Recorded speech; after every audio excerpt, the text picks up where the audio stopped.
Hi everyone, I'm Echoes and I'm a VTuber. And I'll be going over Gundam Witch from Mercury, episode 22 titled The Woven Path. And just before I get started, just a quick reminder is that if you'd like to talk about Gundam Witch and Mercury with like-minded people, feel free to join the Discord server linked in this video's description box. Alright, and let's get started. So in the beginning, we pretty much have a quick view of Quiet Zero surrounded by the gun nodes. It kind of reminds you of a beehive full of drones. And then you see around that are the assembly ships. The assembly league ships, yeah. In their designated systems via permanent links are all green. So they're trying to attack, but because this hive is kind of considered like it could create like a permit shield. One sec, why is it loading? One sec. Okay. It can create like a permit shield. Let me skip that then. Okay. And it's sort of like a barrier, which is kind of interesting. In a way, they cannot that force field is impenetrable to long range attacks unless you're inside the shield itself, which is kind of cool. It's kind of amazing because like it could disengage missiles and also override missiles too. Interesting. Then they had to destroy their own weapons in a way. Kind of cool.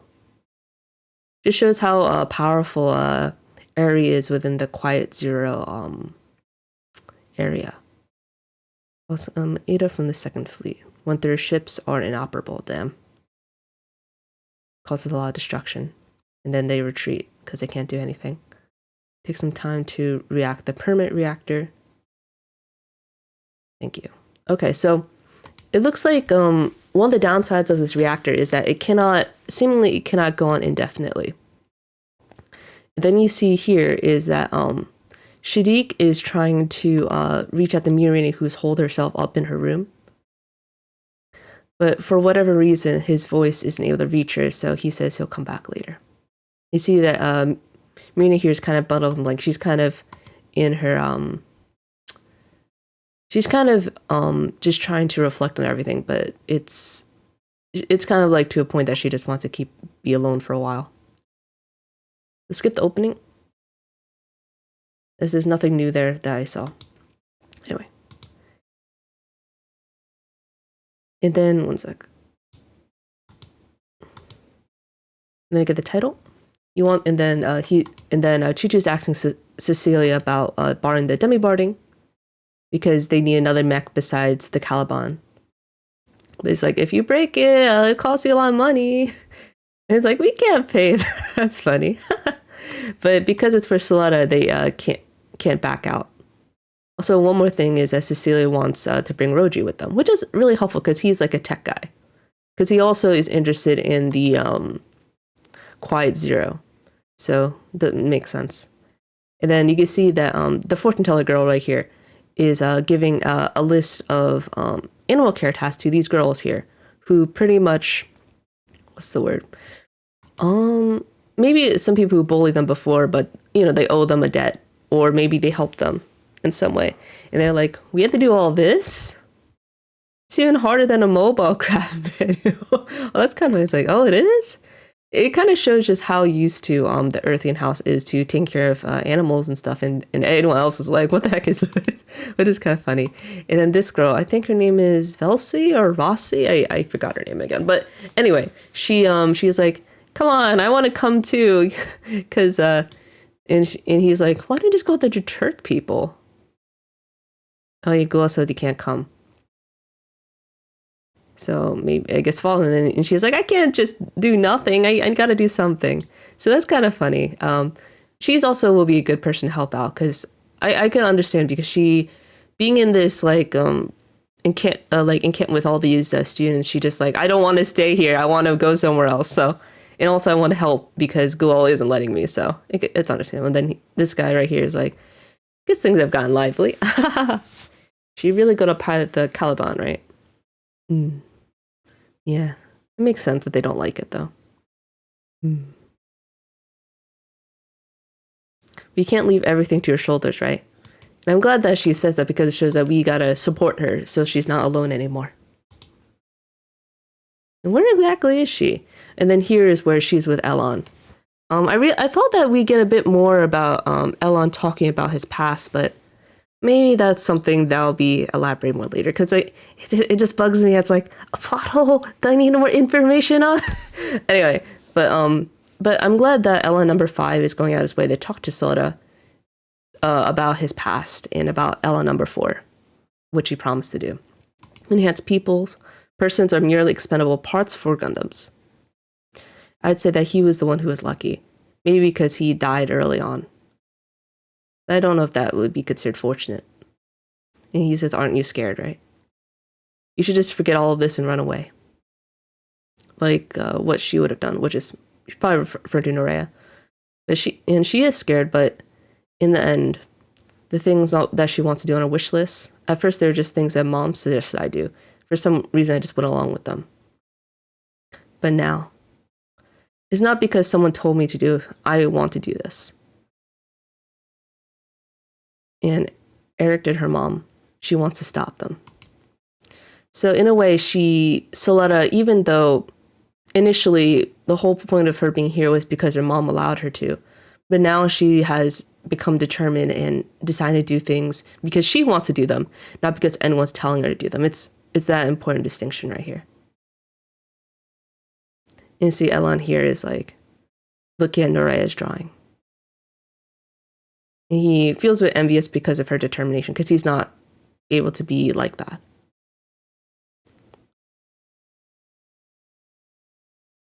And then also she wants to visit Miorine, which you could tell from the keychain. Semi-League fleets have failed in their second wave attack. For unclear reason, Quiet Zero is inactive because the reactor. It cannot go on indefinitely. We've done what we can do to buy time, but yeah.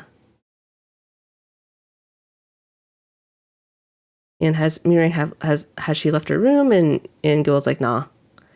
She's still kind of pondering stuff. And then Space Assembly Inspector's requesting a meeting by that guy from earlier, and he says a student from Astasasia wants to see Miorine. And you can see Roji here is going to provide them extra ship, or I don't know what he's referring to exactly, but. And then they're also going to test the Caliban to make sure that she can pilot. Better make it brief, yeah. And here that Guel is helping her out. And he's saying that Miorine is my fiance. Do you think I'll let you see her? I want to just talk with her. But it makes sense. Miorine, heart to heart. In that case, why don't we do a duel? If you lose, then you'll give up on Miorine. What will it be? So in a way, they're still following the rules, which is interesting. Because I just find it funny that they're using fencing. Whoever scored, I always really like their whoever scores the first hit wins deal. Yeah. Victories never decide by one's social position alone. I always really like the quote here because it shows that what matters the most is winning, right? Even if it may be kind of, it has led to, people, interfering with the duels and stuff. I always like this, what they say before the duels. It's kind of like a reminder that in the end, results are what matters, which I think makes a lot of sense to me. Because that's just like what it's like in the real world, Sometimes people only see the results, right? Rather than the process. But regardless, I always find that this quote is interesting and also makes very much sense in their battle, too. So it reflects that. Victories never decided by one's social position alone, nor by one's skill alone. The result itself is the only truth. And then they duel without their Gundams, and they do it through fencing, which is interesting. You can see that Gul is super aggressive. He's like, I'm going to win. But in a way, Suletta wins at the end because she's able to overcome his aggressiveness and as mentioned, does the one hit that leads to her winning. And then she gets back the holder status.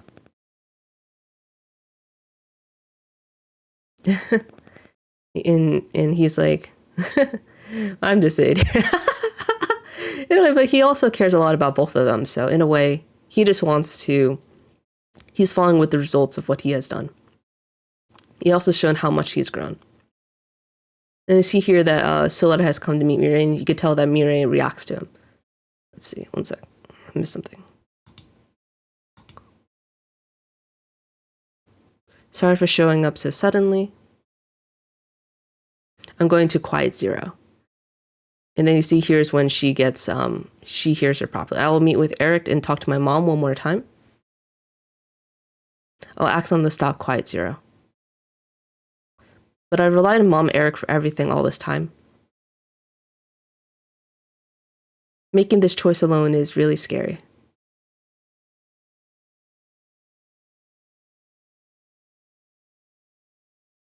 I can't. I can't give you a convenient pep talk. So she can't bolster up. You have to decide on your own. Because of me, so many people were injured and killed. So she's filled with a lot of regrets. Pulling you also away from your mom was also something that she believes was a mistake. Because she was, sort of led on by Prospera. But Suletta responds by saying, I also have made mistakes too. I've killed people at Plant Quetra. And also Sophie. And Sophie did as well. I told myself it was for everyone's protection. That it was the right thing to do. But when the school was in trouble, and we were desperately doing recovery work, I realized something. Whether it was right or wrong, what I've done can't be taken back. I really like that because it shows that even if they may regret, they may wish that they haven't done something could have done better, could have done something else. What they've done is already done, right? So even if there's nothing to gain, I still have to move forward. In a way, this is her new slogan. Rather than move forward, gain 2, run away, gain 1, this is more like, even if I gain nothing, even if I don't benefit at all, she still has to move forward in her life in what she wants to do. She's not going to allow herself to stay stagnant. I don't want to make, and then Miri says that she doesn't want to mess up anymore, which makes sense. And then Suletta says, I've only made it this far because I met you, Miri.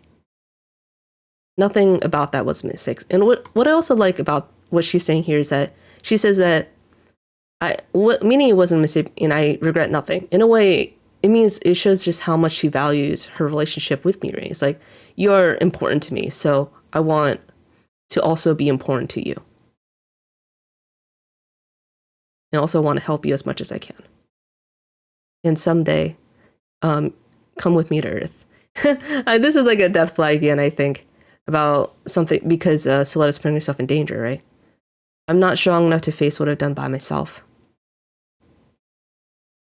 But I can't turn away from it either. And then you can tell that Suletta's words are helping her. She's like I can't take back what I've done, but what I could do now and afterwards can make a difference.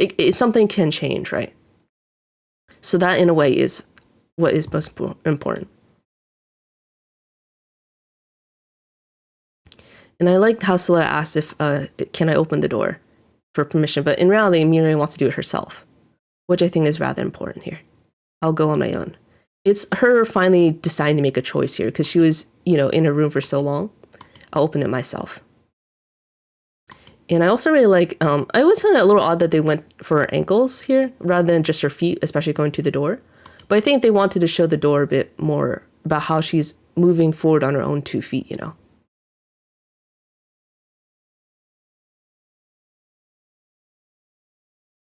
And when Suletta sees her, right, you can see that Miorine is pretty much at her worst. But but also Miorine trusts her enough that she's allowing Suletta to see her at her worst. But regardless, Suletta will support her anyway, because she matters that much.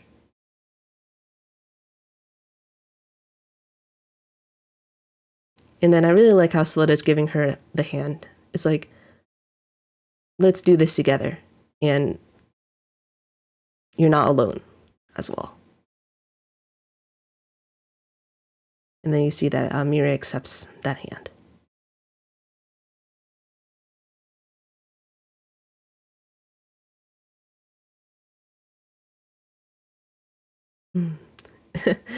That conversation is probably one of my favorite parts of this episode. But anyway, let's move on. So now there will be Prospera is trying to go to planet Quetra. I think she's trying to find something. I think she's trying to find some parts in order to make the Quiet Zero's spirit influence larger. And you apologize to everyone. I'm sorry. But Chuchi says, we're not here for you. We're here for Suletta, right? But in a way, her father woke up, so she's going to go meet her. And you can tell how close she is with everyone else. Like, we had to do what's important. And then I'm glad that he woke up. It's difficult for him to speak. And then she says what she wants to do. I won't run. Not from the company or from the Gundam's curse. I won't allow you to give up and die either.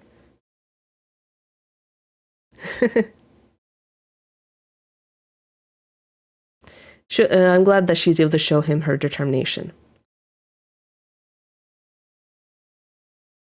And then we see in Quiet Zero that looks like the gun nodes are looking for something in the plant. This is probably because Quiet Zero was initially being developed here. Because you kind of tell because we see this chamber right here that we saw in the earlier episodes.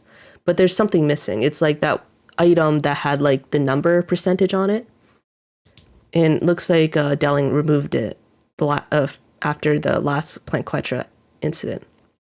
Let's visit Delling Reverend himself. Present, Quiet Zero's data storm deployment is only 60%.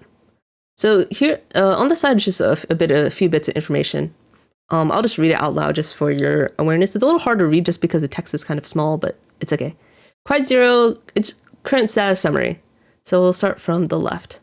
So mobility. After restart movement, velocity of enemy base point is predicted to increase. Velocity of each enemy mobile suit also predicted to increase by average of 37%. Evasive maneuvers of main unit will be complex. Then defensive functions. Strong air defense barrier confirmed around Quiet Zero main unit, making it difficult to approach. Defensive barrier strength 57. I can't see the number, but it seems to be quite strong. Wide area data storm control functions expands data storm's domain and stabilize it over a wide area. Domain is predicted to expand further in future. Permit dispersal system, permit dispersal index exceeds 200 permit. And I can't really see the bottom right as well. That's why that's why Professor Mercury has to go Plant Quetra to cover certain units, because they go above that 60% threshold. Once it's fully completed, it can deploy data system capable of covering the entire Earth sphere.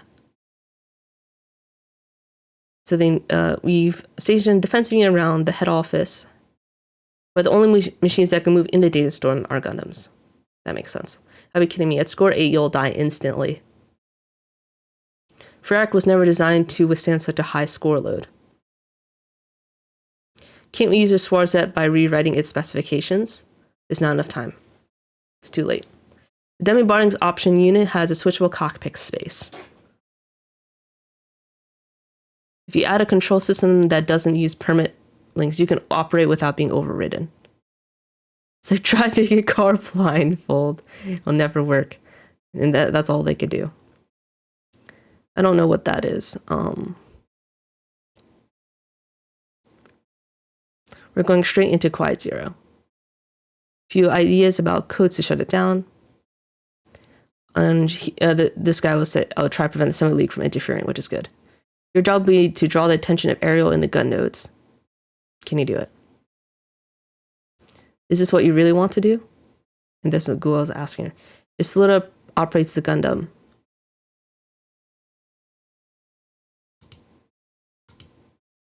But she says that I decided to do this on my own, which is important here. And you can see that Miorine, compared to before, has looking at him straight in the eyes.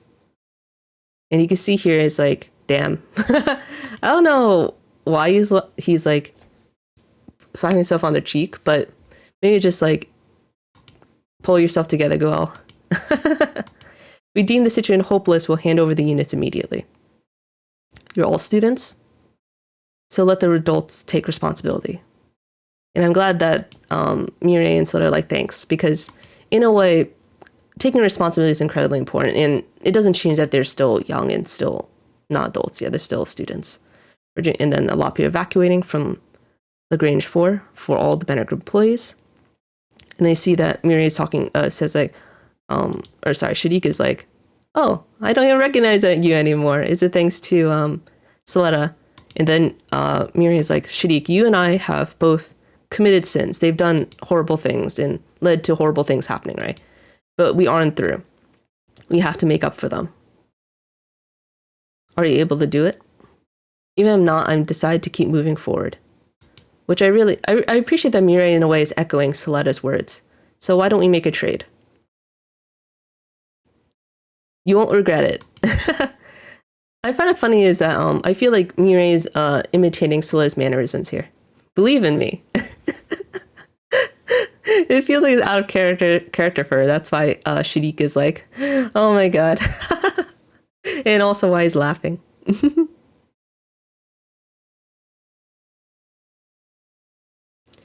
I can do the switching test at any time, and then you can see Chuchu's being prepared. And Roji's helping out, which is good.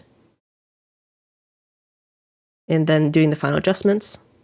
And I'm amazed you could find an old museum piece like this. This, I don't know what this is supposed to be. Helps I'm so used to working with junk. Really going? So, I guess it's like the ball Gundam, I think. That they're putting that dude into. And tomato.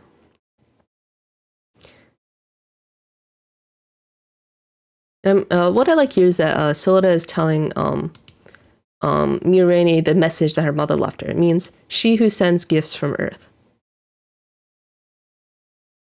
It was Mr. Roji who looked it up. He looked into the genetic code for whatever reason. This was the genetic code, and there's a message inside.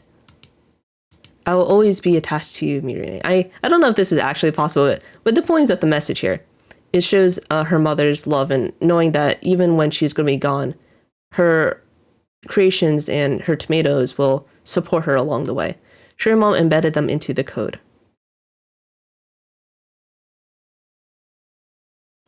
And then she's eating the tomato. And then we'll grow some more, which is good. It shows that they'll continue to garden together, as long as they make it out. Then you see Suletta here. Is going to go through the permit link. It's kind of interesting her being a different cockpit now. Before being overridden, you had to clear score 5. Because score 8 means that you'll die. Fate is the fatal level, and score 5 is she has only 3 permit score range. Caliban doesn't have a filter to reduce feedback from the data storm. But it can produce and maintain a higher score with the same amount of permit. So it kind of is a stronger machine. Since your body is nearly identical, Eric, you have a strong resistance. But she isn't, unlike her, you can't coexist with the data storm. Promise not to push too far. And then Suletta thanks Belle for letting me do as she wants, and then they start. This is really reminiscent of the prologue episode where they're increasing the permit scores manually. And see that she's having the red marks because she's not able to go blue or white like Eric can. But she's feeling the full brunt of the permit backlash. But she's able to make it though.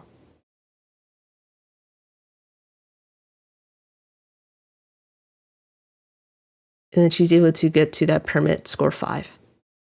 See that Ellen's like, oh, you can do it. She could do it on her own. And they see that Miorine is really relieved. And she's like, in a way, saying her own prayer for Suletta to be safe. And I'm coming, which makes sense. Then you can see that Eric has activated the reactor again. And you see that the assembly people are just like, let's go back. You see that these guys, assembly and the pale group, are like, things are starting, we'll just keep taking a look. And you're just trying to pull off her first feat. And then you can see this is Choo-Choo's machine. So in a way, they're all involved in the operation. Permit pattern detected. Object has penetrated boundary surface of the data storm space. And this is where Suletta enters the permit score area, or the data storm area.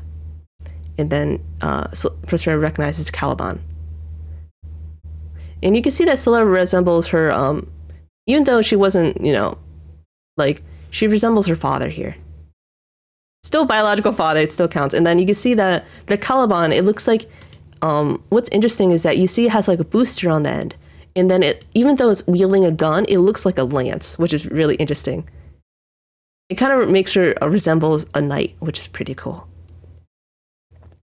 And then she's using the beam gun.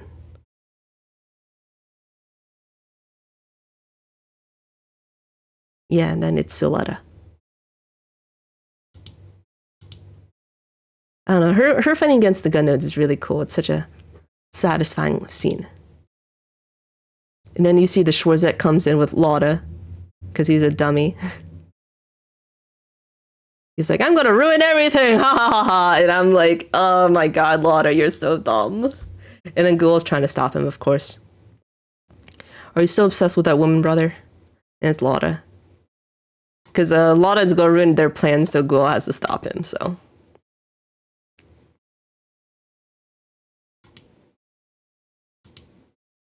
Then Suletta is able to still power on.